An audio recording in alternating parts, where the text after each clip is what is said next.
This video is brought to you by Letsynthisize Academy, the #1 place for practice-oriented courses for serious music producers. Yo, Dan Larson here, welcome to the newest Synthesize Sunday episode, and today I want to talk about the #1 reason why you're low on lack of energy and power.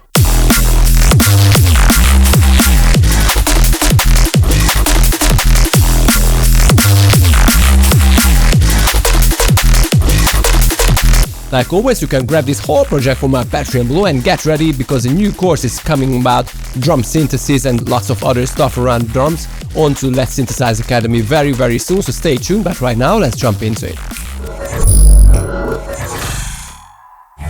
Right, so here is this cutie pie beat once again.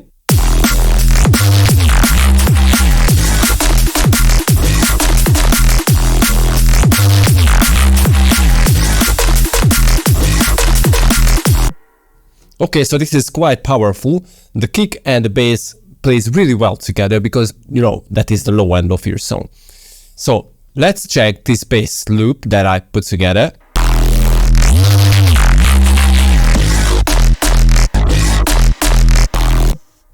Okay, so what is the thing here? This loop plays in E, but with a lot of pitch bend, and you know, the bass sound itself is very aggressive on the low end.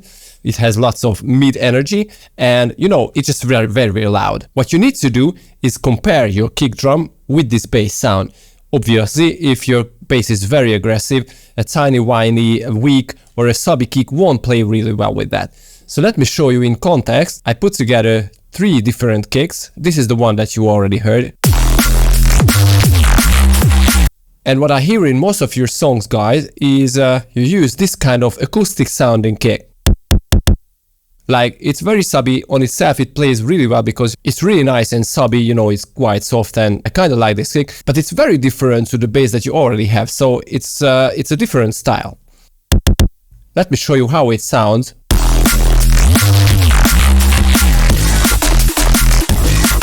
It doesn't cut through the mix at all, so what I like to do is apply a low pass filter on the master and listen only the low end. In this window you can see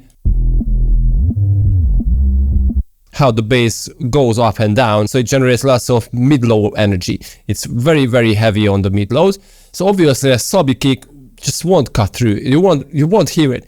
And if you apply this low end, you can clearly hear what's the problem here. So let me activate the original kick.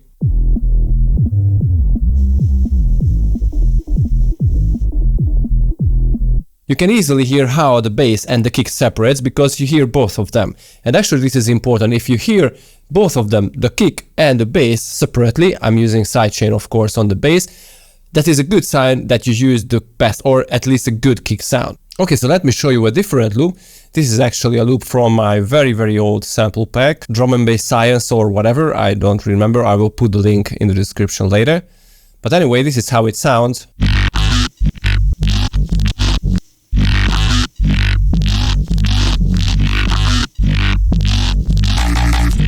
So this is heavy and this is aggressive too, but as you can hear on the low end, it stays on a quite subby, quite softy frequency, so it doesn't go up really high and it doesn't have that mid-low energy, and obviously a different kick would sound a little better. So let me show it to you with the original kick sound that I had here.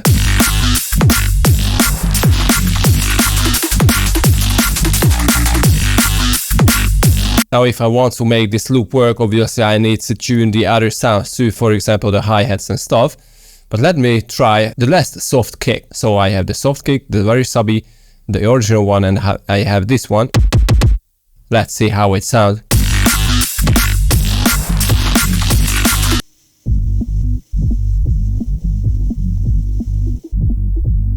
Okay, so it's quite good. It's not the best, but I kinda like it. So let me try to play around with the transposition with the low pass turned on.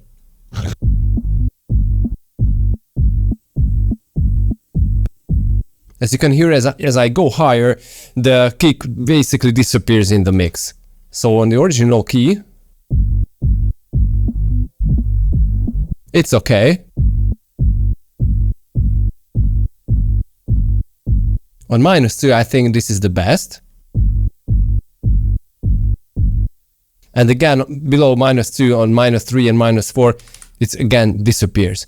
So I guess on -2, this can be a good kick for your song, but the soft kick,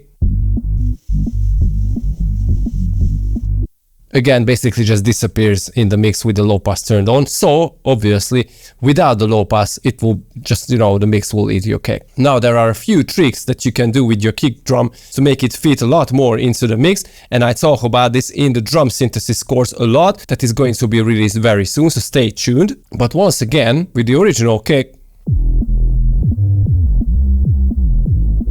it's very, very heavy. Okay, so let's try to play around with the transposition here too.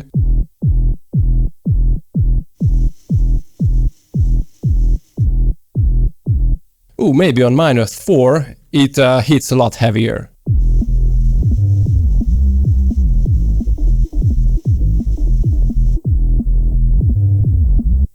The only problem is when the bass goes higher,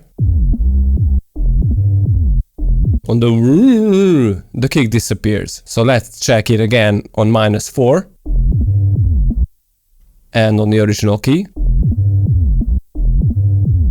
Yeah, on the original one, it definitely hits a lot harder when the bass pitches up. So I guess even though on -4 it sounds a little better, but the bass stays on E, because this is the original key, but when it goes up, it's not the best choice. So just keep it on the original key.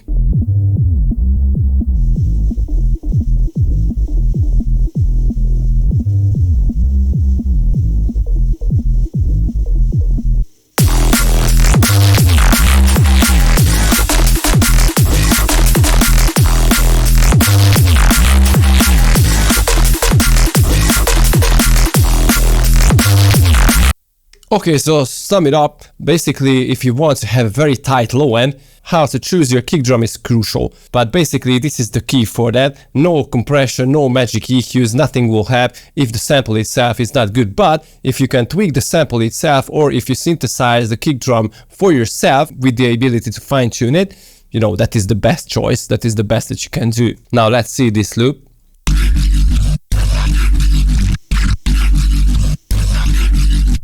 This is quite sobby again, so playing it with the original drum.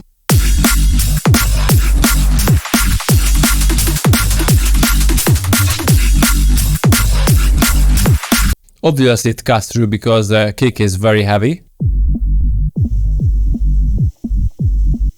But I'm not a big fan of that because the kick and the bass instrument is very different in style. So the kick is very heavy and very punchy, but the bass itself is quite a subby. So let me try to use a different kick for that.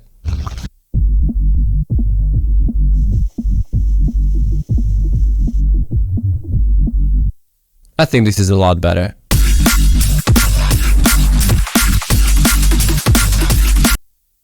Now, my problem with this kick is that it hits too hard on the highs, so just filter it a little. So I'm applying a low pass filter. And now it should sound a lot better.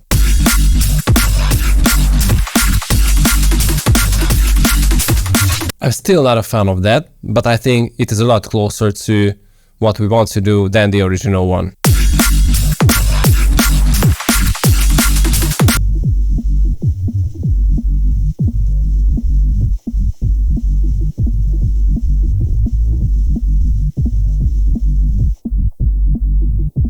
Anyway, you get the idea. If you want to make your low end very tight, you definitely need to keep in mind how to pick the best kick and what to do with that. Again, I'm talking about a lot in the upcoming Drum Synthesis Letsynthesize Academy course. Okay, so once again, if you want to grab this project, go to my Patreon and get ready for the new Drum Synthesis course on Letsynthesize Academy, and see you guys next time. Peace.